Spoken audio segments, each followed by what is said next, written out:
Okay guys, we're at my desk setup as usual, and now I wanted to crochet a case for my jade forest. As you've seen maybe in my videos before, I have crocheted a case for my other paradises already, and quite a few of you actually asked me how I did that, and I followed this tutorial of TheAlpaWorks, who has a website that I will show you guys here, and the awesome creator of this crochet case was so kind to let me use her free pattern to show you guys just in a video form. Yeah, hopefully I'll be able to explain it to you guys. So without further ado, let's get started. I usually use a 2.5 hook just because I currently don't have a 3.0 hook. She does recommend using a 3.0 hook, but it has worked out for all of my other crochet cases, and I decided to use this color, and this is just a very standard crochet yarn. Before I start, just a small disclaimer, I am not a professional crocheter. Everything is self-taught and it's definitely very amateur-like. So if you hope to learn really good crocheting from me,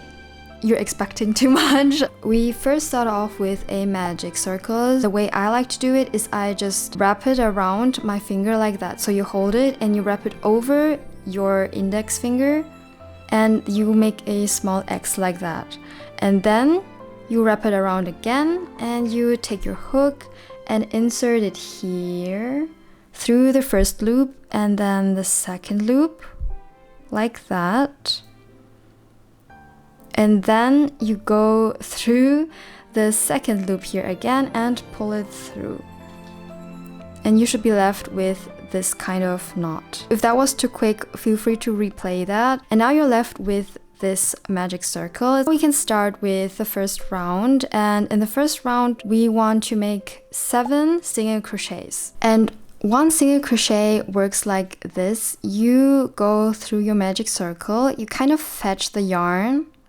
that you're holding with your fingers through this loop, and now you fetch the yarn again and pull it through both loops. And this is one single crochet.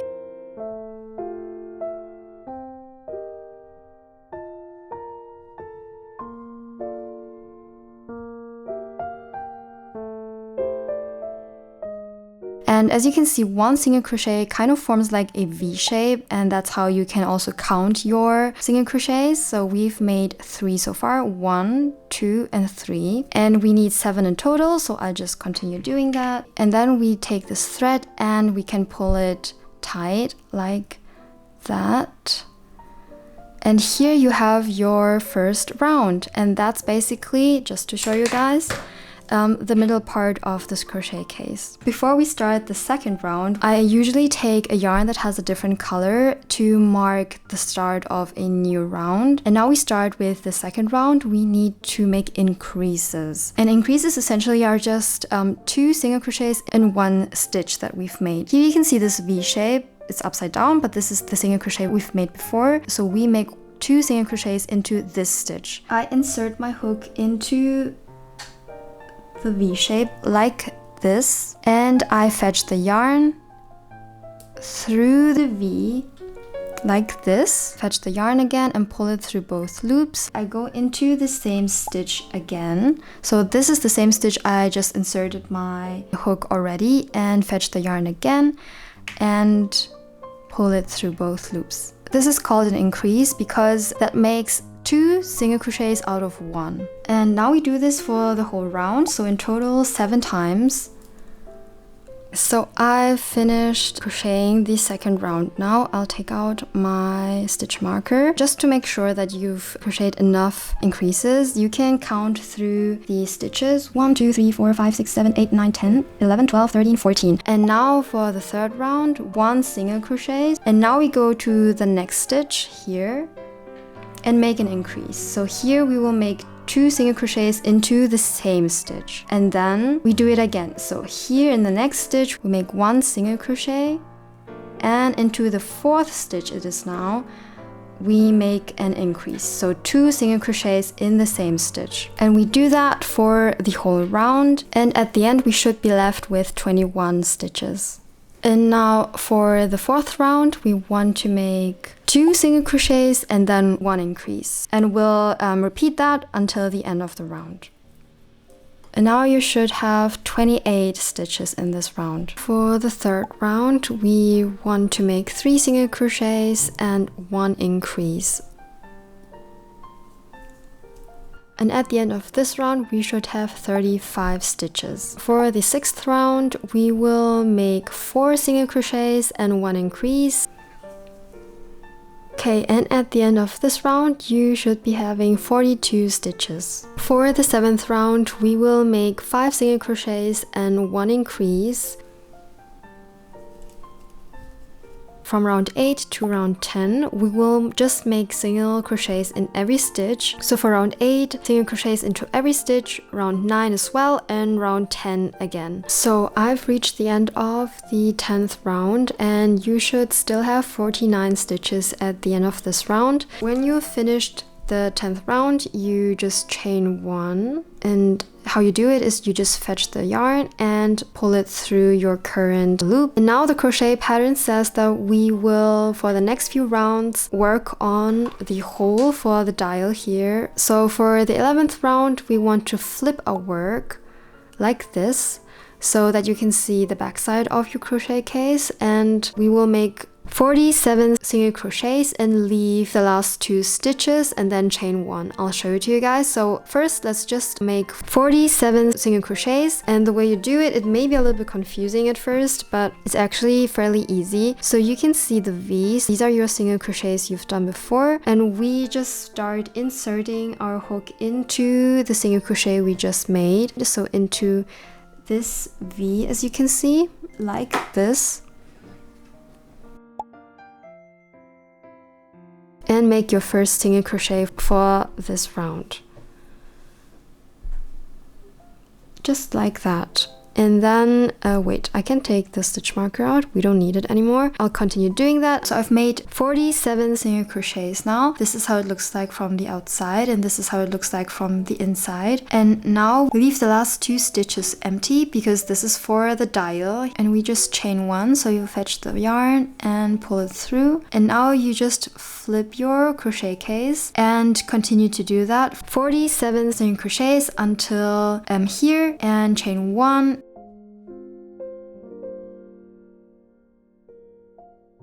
So I almost reached the end, and this is the last one. The last one can sometimes be a little bit hard to see, but you'll recognize it by the V shape. When that is done, I chain 1 and flip my work and do the 47 single crochets again. So at the end of this round, I already chained 1, but we actually need to chain 3, so I'll chain 2 more. So in total, you'll have 3 chains at the end of this round, and this is to bridge the gap to the other side and where it forms the hole for the dial. We'll join the other side with 1 single crochet, and in order to find the stitch we are supposed to go in, it can be a little bit difficult. You can also just count backwards. 25, 30... Oh, ich habe mich verzählt. So I counted backwards, and this is the 47th single crochet. We'll make another single crochet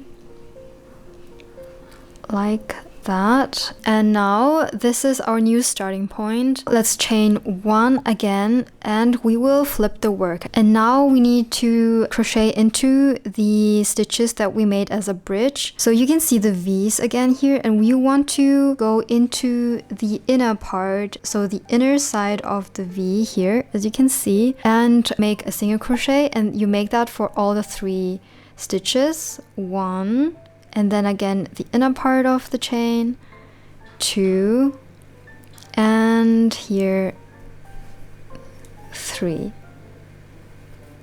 And that's how it should look like now. And from here on out, we just continue making single crochets until the end, which would be here. I made a slip stitch in here just to make the sides join, and chain 1 I flipped the piece, and then I continued making single crochets from here on out. So the crochet pattern does say something different at this point. For me, it just didn't really work out with the double crochet, probably because I'm just doing it wrong. That's why I had to change up this part a little bit. So I'll just continue making single crochets and come back when I reach that part here. The transition from here to here, I'll join by making a slip stitch. I go into the next stitch and get the yarn and just pull it directly through the loop I have. This is a slip stitch. And now I just chain one, flip the work again, and work single crochets from here on out.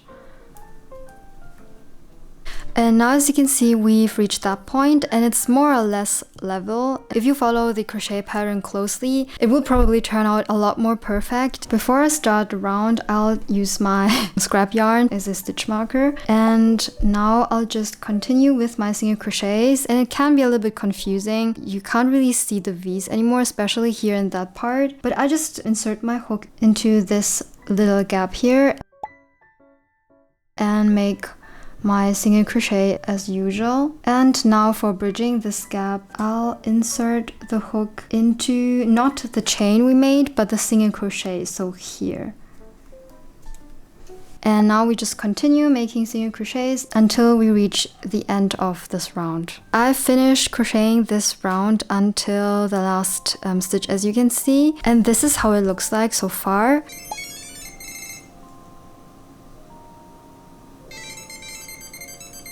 Okay, so for the last round, we want to slip stitch around just to make nice edges here. And I thought about making maybe a color change. If you do want to change the color, you can go through the loop. And now instead of fetching the blue yarn, the original yarn, you get the other color you want to include and loop it around your hook like this. And use this to loop through both loops that are on your hook, like that. And make sure to pull everything quite tightly because you do not want it to get undone. And from here on out, you use the new color to continue slip stitching.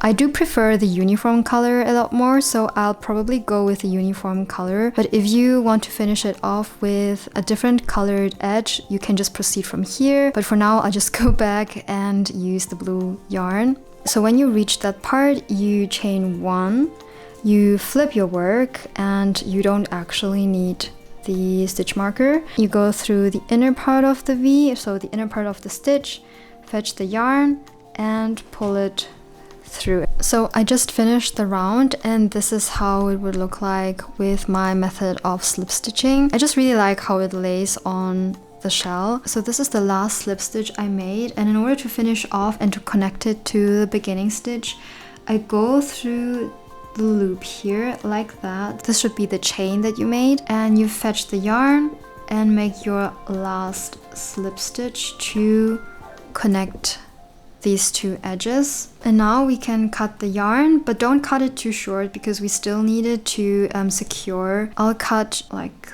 that so that it's easier to work with, and then you pull it through.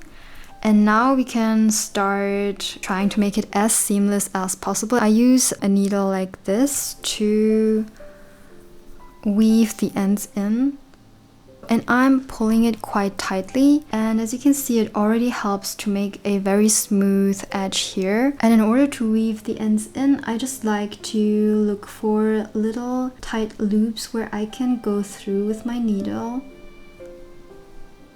like this. I like to use this part of the needle because the other part of the needle will separate the yarn a lot, and you just go through a few loops that you can find inside that will be tight enough to hold the yarn in place. Okay, I think that's enough, and now I'll cut it off here. Now the only thing left to do is the beginning part here. I like to just pull it a little bit tighter, and normally I just leave it like that because you won't be able to see it from the outside anyways, but you can also weave this part in and then just cut it. Now let's come to the exciting part, putting it onto our Tamagotchi Paradise to see how it will fit. But here it is, and I think it looks pretty good. I do know that this part isn't perfect from my side. You can barely see it from the front, and from here on out you can also customize it. You could also make the edge in a different color. You could also make the whole case in multiple colors, and you can also make little keychains that you can just attach with a little hook here. Very versatile. So thanks to TheAlpaWorks for allowing me to make this video where I use her crochet pattern as a basis. Yeah guys, so I hope that you guys enjoyed this video. I hope that it was helpful. So that's it for this video. Thank you guys so much for watching. Take care and see you next time. Bye!